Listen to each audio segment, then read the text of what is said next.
versus phonics. So the phonemic awareness just focuses on the sounds, what you hear. That's what we talked about this morning. We haven't talked about anything written so far. Phonics moves on to the written part. You're doing that letter sound correspondence. So it's the relationship between knowing that that letter C says, and so that's the difference. And 85% of the English language is phonetic. So that's why it's very important that the kids can decode those words. Just some interesting things, and as we go through this, I know that you're going to sit there and you're going to have kids in your mind that this sounds like. It's kids who struggle with decoding skills versus kids who have strong decoding skills. And you're probably going to have pictures, little faces in your mind for each one of these. Let's start with the ones who struggle. They rely heavily on context and guessing. And sometimes, God love them, they'll read a word and it doesn't make any, it's a total guess based on nothing. I have a kid, if it starts with W, it's who.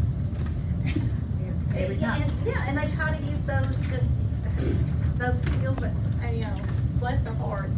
They read slowly and with great effort. And,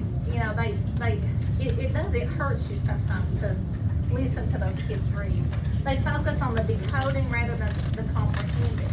So they're sitting there trying to go each part of that word, and then if they do manage to say that word correctly, sometimes they struggle so much they don't even know what it is, what that word means, or what they even read. And then if they have a challenging word or part of the text, they just skip it. They just pretend it's not even there and just read right over top of it. Or well, they don't read over it, they just skip over it. And then they don't want it, they're reading to make sure it makes sense. So they'll, and I know you guys have seen this, they'll read through a sentence or a paragraph and you're listening to them and it's a bunch of mumbo jumbo, and bless their hearts, they don't have a clue if it makes sense or not. But then you have kids with strong decoding skills. First, they read each word letter by letter, and then they move on to do the syllables. And then they can start with that chunking and then word part. So they have those skills, they build up to that. They process words automatically and rapidly. That's when you get their, the rate, their fluency rate goes up. If they don't know a word, they are able to look for unknown parts, parts in a word that they do know and be able to figure out the rest of it. And then they also use context to make sure to use the pronunciation correct and also the meaning. So they have those skills that they're able to get words that they don't know, whereas our kids that struggle, they just cannot do that. So what is systematic and explicit phonics? So research has showed us that this is how we need to teach phonics and phonemic awareness instruction. So it needs to be sequential, it needs to be intentional, so it has to be very, like when we say systematic, it has to go in order. You can't really skip over any concepts because you're going to have gaps there. You're going to introduce each one in isolation, and then with that direct instruction. So you may have to do it different ways, which is kind of what we've been talking about today, giving you different activities, different scaffolds.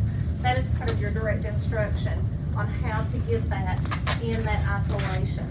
And then after they get those isolations, then they blend into whole words, and then it's practiced in the decodable text. Practice, practice, practice, and more practice for these kids.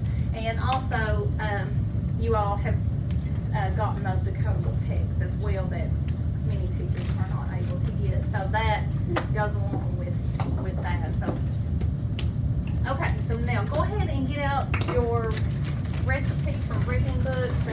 Of the written language that they may encounter difficulties. To make these abstract symbols meaningful and workable, we begin by introducing only 9 carefully selected letters. The sequence in which the sounds are introduced throughout this book has been chosen because some letters and sounds are more easily written and learned than others. Sequence is determined by auditory, visual, and kinesthetic factors rather than by alphabetical order. In fact, the first 9 letters, C, O, A, D, G, have the same kinesthetic formation and are made by turning the circle to the left. R and C and G seem to be among the easiest sounds perceived by the ear. D and M are among the first sounds formed by the infant, like da, dada, and mama. However, each other because they are the pair most commonly reversed and confused. So that's why the skill scope and sequence is laid out like it is. It's very intentional based on the research that they have. So you can go from there, but I just want to share that with you guys just to clarify that. And that's some of the work they've been doing with this. Yeah, and it's on page 16 of the book. So if you guys think about it, talk through it, you guys can think about, that might help. Because it is intentional, because what we do is automatically start, once you teach the first 4 letters, you start writing. You're gonna be writing words. So that bridges that reading writing connection.